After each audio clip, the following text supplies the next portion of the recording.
Haay akkam jirtu nagaa keessanii nagaa waaqayyoo isiniif haa baay'atu hordoftoota koo biyya keessas biyya alaas jirtanii nagaan jaalalli hundinuu si wajjiniin haa ta'u gara toopikii guyyaa har'aa qabadhee isinii dhiyaadhetti deemuu keenya dura na jajjabeessuudhaaf akkammoo wantoonni akkanaa kun gorsi babbareedaa kun akka isin bira ga'uuf sabskraayibii laayikii naaf godhaayi.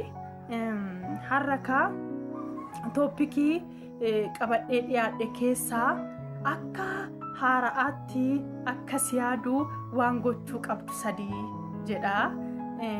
Innis maal inni tokkoffaa fi inni adda duree ta'e akka inni si yaadu yoo barbaadde akka jaalala ganamaatti akka deebi'uu barbaadde maaliif dammillee yoo baay'ate hin hadhaa jedha Oromoon gaafa mammaaku.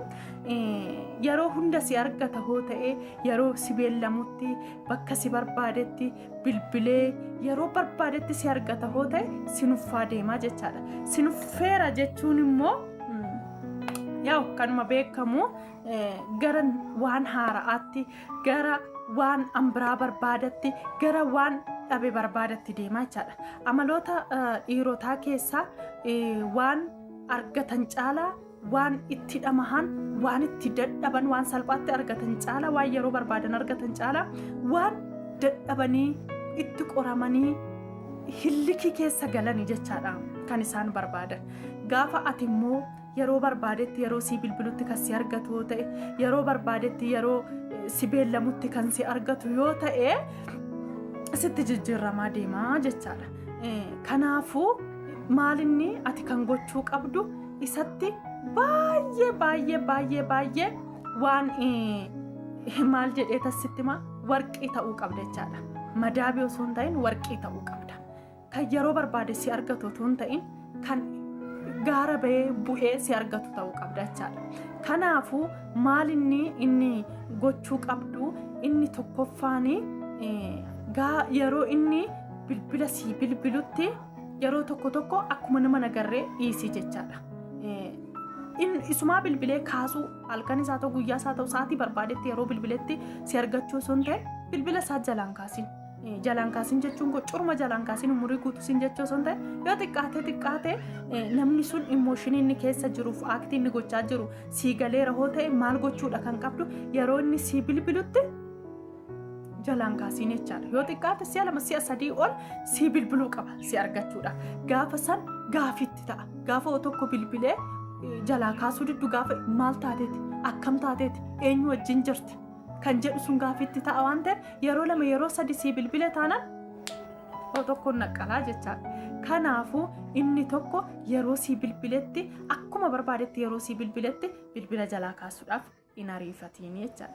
Inni lammaffaa immoo iddoo ta'etti si beellamuu danda'a si argachuudhaaf si beellama yeroo si beellamu sanitti maal gochuudha ati kan qabdu beellama isaa tokkoffaadhaan hin deemin yoo xiqqaate irra deddeebi'ee si kadhatee si gaafatee irra deddeebiidhaan shaakalee yoo ta'e malee haruma bakka kanatti si beellame kaatteen naqissittan immoo obboleetti kun mee kana godhiitoo atuun argita jaalalli isaa ammam akka dabalu.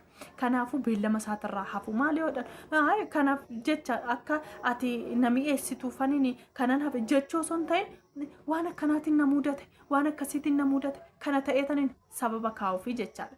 Yeroo san cinqamuu jalqaba yeroo san si yaaduu jalqaba yeroo san si barbaaduu jalqaba jechaadha.